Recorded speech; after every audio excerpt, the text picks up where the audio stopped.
Well, good afternoon. And I spent the morning doing some problem solving and then having some great fellowship with a new person in the church and had a meal together. And I'm just now getting into my office time. And so I wanted to share some time with you right off the bat here. And I've entitled this Bribery Isn't Anything New. um, what we see being uncovered by Elon Musk and Doji, what our president is doing to uncover not only the deceitful use of American dollars, but the wasteful use of American dollars, and how the government has just been foolish in how they have used and wasted our tax dollars. We've known it for years and years and years, decades, certainly been disgusted, but maybe just didn't know exactly how bad it was. And it is becoming more and more evident, and it's just sad. Well, it's not new. It's been around a very long time, not just in government circles, but in a number of circles. It's part of our depravity. The love of money is the root of all evil. And so when I read the text in Matthew 28, verses 11 to 15, here we're going to have it on display again. Now, when they were going, behold, some of the watch came into the city and showed unto the chief priests all the things that were done. And when they were assembled with the elders and had taken counsel, they gave large money unto the soldiers, saying, Say ye, his disciples came by night and stole him away while we slept. And if this come to the governor's ears, we will persuade him and secure you. So they took the money and did as they were taught. And this saying is commonly reported among the Jews until this day. Um, Using the news media in order to propagate misrepresentation of truth or an outright lie about a situation is not new. Um, Utilizing a talking point or a specific answer to something and get everyone to say the same thing, no matter what the question is, you say the same thing, is not new. These soldiers came in saying what happened. You're not going to believe this was incredible. It was a God thing. Oh, we can't let that out. Here's a bunch of money, and here's your talking point. This is what you say. And if it goes to the governor and you are going to be held accountable or responsible because you were asleep, we will intervene with the governor and we will persuade him and protect you. Sound familiar? This is such nonsense. And yet, this is what has gone on for centuries in the world. And it has gone on because of the depravity of man. It's sad that so many people are so easily deceived.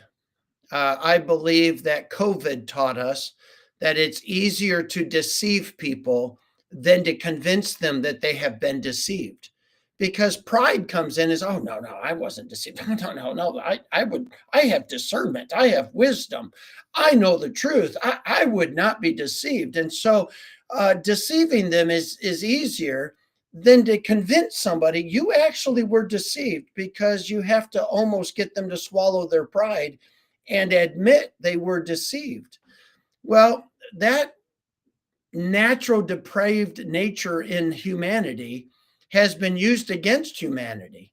And so they deceive you and then convince people that, you know what, I wasn't deceived. I know the truth. I know what really happened. I have people that I trust that told me. I know the real truth. And sometimes when someone has been disparaged or an attempt to discredit them, and then when they're confronted and they give you the truth, people go, oh, no, no, he's just defending himself. He's just trying to get out. He's just, and what happens is because they've already made up their mind before they've heard the whole matter, like Proverbs 18 says, don't jump to a conclusion before you've heard the whole matter, or you will become the fool. And that's exactly what happens so many times is they continue to play the part of the fool because they jump to a conclusion before they had all the facts.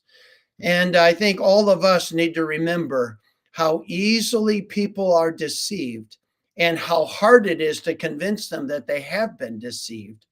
That this old adage of bribery and giving people talking points and then protecting them should it come back on them is nothing new. It's been around a very long time. It's just sad that in the case of Jesus and his glorious resurrection and appearance to his disciples, had to be misrepresented. It had to be denied. It had to be covered up. And so these chief priests and elders gave a large sum of money to these soldiers with their talking points, with the guarantee that we'll protect you as long as you say the same thing. And even to this day, Matthew is writing, people still say that the disciples stole the body. It's easier to deceive people than it is to convince them they have been deceived. And so may we ask God for discernment. May we ask God for wisdom. May we follow the principles for discernment and wisdom, making sure that we don't jump to a conclusion until we have heard the whole matter, and making sure that we ask God to keep us in the truth, aligned with the truth, proclaiming the truth, and not fall prey to some of these very, very dangerous and destructive patterns of humanity. God bless you. I hope you have a great day. I look forward to seeing you again tomorrow. And we're looking forward to a great couples retreat with our church. And so we have a number of people getting together, but I still think tomorrow morning I'm going to be able to get daily focus in, hopefully before we leave, if not maybe first thing in the afternoon. But looking forward to a great time. Do remember the next couple of weeks I'll be in the Philippines. I don't know how often I'll be able to do these. Hopefully I'll be able to get one or two in at some point. The time change will be crazy to deal with, but they'll be online for you to see when they can. But thank you for joining me. I hope you have a great day. God bless.